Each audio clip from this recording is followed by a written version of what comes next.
TV News Update. I am Titilayo Olamide. And here are the report for the evening. Police to investigate murder of EX-UNIABUJA student found dead along IDDO. Police authorities in Abuja, the Federal Capital Territory, has commenced investigation into the murder of Blessing Otula, a former student of the University of Abuja, whose body was found along the IDDO village axis of the FCT. Otula, a former language student of the university, was reported to have traveled from Oyo State to Abuja on Saturday in order to get a transcript. She was found dead after she was killed by unknown assailants. A relative of Otula with the Twitter handle at Donje Ojo confirmed the development and faulted the process of having to travel to get a transcript after graduating. The police, in a statement signed on Monday by a spokesperson for the Commissioner of Police in Abuja, ASP Yusuf Mariam, condemned the murder and assured that an investigation has been launched to apprehend the perpetrators. Subsequently, the Commissioner of Police, CP Balasiruma, has ordered a full-scale investigation into the unfortunate incident and launched a manhunt for the perpetrators while commiserating with the family of the deceased. And on 2023 Kogi Governor election, Kogi East presents 3 aspirants for the battle. Ahead of the Kogi governorship race in 2023, Senator Nicholas Yahaya Ubane has proposed 3 governorship aspirants each from any political party in Kogi East to run for the gubernatorial election. Senator Ubane raised this opinion in the parley organized by the Igala Bazaar Relief Development Initiative held recently. He said a situation whereby Igala Nation would feature over a dozen aspirants in a political party had shown enough disadvantage to the people of the area. He wants this idea inculcated and implemented in the next political dispensation in the Kogi state, and also form the close of the communique at the end of the program. Bane says the process of featuring multiple candidates is a wasteful venture that had no direct positive bearing on the lives of the people from Kogi East. He bemoans the situation and the bitter competition of political gladiators and has thrown the area into, describing the situation as horrible and unfavorable to the people of Kogi East. Senator Ibane expressed optimism that the new arrangement being put forward is achievable with the coming together of 2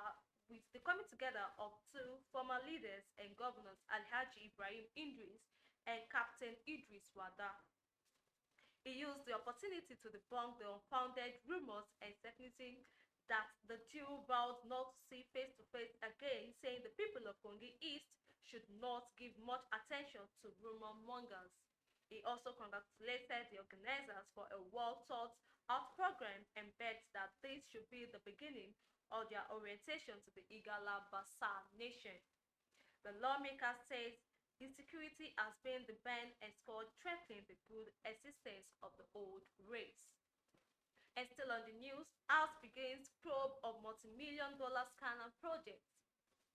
The House Committee on Customs is interfacing with the key actors in its quest to unveil what led to the breakdown in the multi-million-dollar scanners project at the nation's ports and border stations. The lawmakers are probing alleged lack of transparency and the transfer of technical know-how, which led to the collapse of the multi-million-dollar scanners. Speaker Femi Gbajabiamila and the committee chairman Leke Abejide from Kogi State said the breakdown in the project places the country in dire security challenges. They say availability of scanners will assist the country in its fight against insecurity while also decongesting the ports. And with this, we move to foreign scene. 2 Israelis stabbed, assailants shot near Jerusalem flashpoint, says police. 2 Israelis were stabbed and wounded on Monday near a flashpoint area of East Jerusalem that has been the focus of Palestinian protests, Med says, and police said. Officers shot the assailants. The condition of the suspect was not immediately clear, as a video on social media appeared to show him lying motionless and covered with a sheet on the ground at the street intersection. Users Margin David Atom ambulance service said two men in their 20s were injured in the attack, one seriously and one moderately. The incident occurred near the neighborhood of Sheikh Jarrah, where the potential evictions of Palestinian families drew mass protests and helped spark 11 days of fighting between Israel and Gaza militants. One of the two men stabbed were wearing an Israeli Air Force uniform. A video posted on social media showed with a knife lodged in his back as he kneeled on the ground. Plus, UK Prime Minister Boris Johnson set to wed his fiancée. British Prime Minister Boris Johnson and his fiancée Carrie Simons will be holding their wedding in July 2022. The Sun reported that the couple have sent save the date cards to family and friends for an event on Saturday, July 30th of next year. Though the paper said details of where they will marry remained a secret, the Prime Minister's residence is still to host the event. Another possible venue is said to be the Portland Safari Park in Kent, as Simmons worked for the conservation charity. Johnson, 55, and Simmons, 33, were the first unmarried couple to live in Downing Street, moving there in July 2019, and reportedly proposed on holiday on the Caribbean island of Monaco. If the wedding goes on as planned, Johnson will be the second British Prime Minister ever to marry while in office, following Robert Jackson in 1822. The couple have lately been hit by a scandal over the costly redecoration of their Downing Street flat, where it's been probed over allegations that contributions by a Tory party donor were not declared fully. Johnson has been married twice before. He had 4 children with his previous wife, lawyer Marina Wheeler, before the split in 2018. The couple only finalized their divorce last November. The Prime Minister also reportedly has a daughter born as a result of an affair. And with this, we move to entertainment news. Tampan suspend Nkechi Blessing Kehinde Adams. The Theatre Arts and Motion Pictures Practitioners Association of Nigeria, TAPAN, has suspended actors Nkechi Blessing Sunday and Kehinde Adams aka Lege for fighting dirty on social media. In the last few weeks, both actors have been at each other's throats over the recent arrest of their colleague Baba Ijesha, who was accused of sexually assaulting a minor.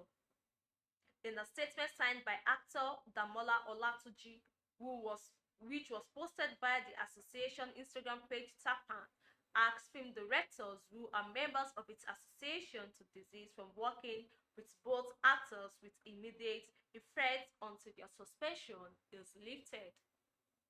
Plus, new political film The New Patriot, highlighting Nigeria's problem, to premiere June 11th. A new Nollywood movie, a political action drama titled The New Patriot, produced by Dr. Rotimi Adelola, former SSG of Ondo State for Number 9 Film Studio, as the trapping of the tonic Nigerian needs, as the movie captures the mode of the nation in these troubled times of insecurity and agitation for secession. Set in the fictitious Republic of Aruguna, The New Patriot exposed a malign, corruption-infested political reality of a leadership gone wrong. It is a country at the mercy of evil political powers, pulling the strings of the government and tormenting the people. However, the New Patriot, consisting of the youths, rose to the occasion, demonstrating positive and non-violent revolution to bring about change. The movie, which embodies the core values of true democracy, screened at Number 9 Film Studio on Saturday, May 15th, 2021, and will be hitting the cinemas from June 12th, which is the Nigerian Democracy Day. The movie parade top stars including the legendary Akin Lewis, Lateef Adedimeji, Bimbo Oshin, Dele Odunle, Taiwo Ibikunle, Bimbo Sunday, Damipe Adekoya, Bimpe Oyebade, Mutilola Adekunle, and other talented actors. The movie is co-directed by Adebayo Tijani and Terry IDDO. And with this, we move to sport news. Amokachi denied me AFCON 2013 glory, says Lawal. Nigerian midfielder Raheem Lawal has alleged that former Super Eagles assistant coach Daniel Amokachi denied him a place in the 2013 African Cup of Nations in South Africa. In an Instagram post, Lawal, who currently plays for Turkish second division club, also blamed former goalkeeper trainer Ike Shorumu for not standing up for him despite both of them sharing same Mushin Lagos roots. He also alleged that Amokachi dropped him because he had particular players he was interested in selling. The 31-year-old was invited to the Eagles alongside Nosa Ikebo and Obiora Nwankwo in 2012 following their impressive displays with the under-23 side during the 2011 CAF Under-23 Championship, where he was joint top scorer with 3 goals. But prior to the 2013 AFCON in South Africa, the former Olympians was dropped from the squad, reacting to his exclusion from the squad 8 years after. Lawal wrote on his Instagram status explaining how he was denied the glory and that he will forever bear the pain in his heart. Plus, Oshoala named Nigeria's all-time greatest female player. Asisat Oshoala, a Super Falcons and Barcelona striker, has been named the greatest Nigerian female players of all time, according to CompleteSports.com. After the results of a poll published on CAF's Women's Verified Twitter handle, Oshoala was named the greatest female player to emerge from Nigeria. She defeated legendary Nigerian female stars Mercy Akide, Perpetua Nkwocha, and Cynthia Nwak. Following the results of the polls, Oshoala received 53% of the votes, Okocha received 31%, Akide received 14%, and Nwak received 1%. Oshoala was part of the Barcelona side that clinched a first ever UEFA Women's Championship League title. She came on in the second half in the 4-0 win against Chelsea in Gothenburg, Sweden. She had earlier helped a Spanish club win the country's women's top flight. And with this, we've come to the end of the Gallery TV News Bulletin this evening. Don't forget to join our social media platform on Facebook, Twitter, and Instagram at the Gallery TV. For more news updates, I am Titilayo Olamide. Do have a lovely evening.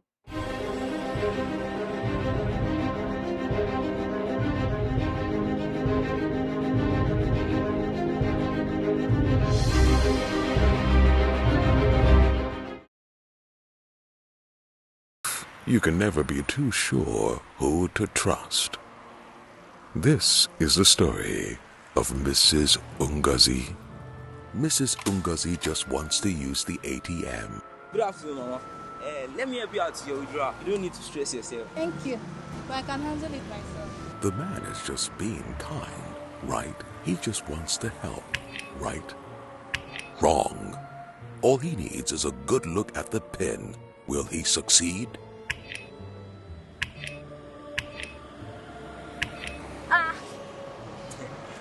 To my IG fans, I say, sorry.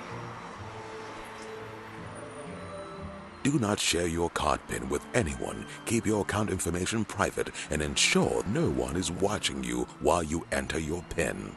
UBA, Africa's global bank.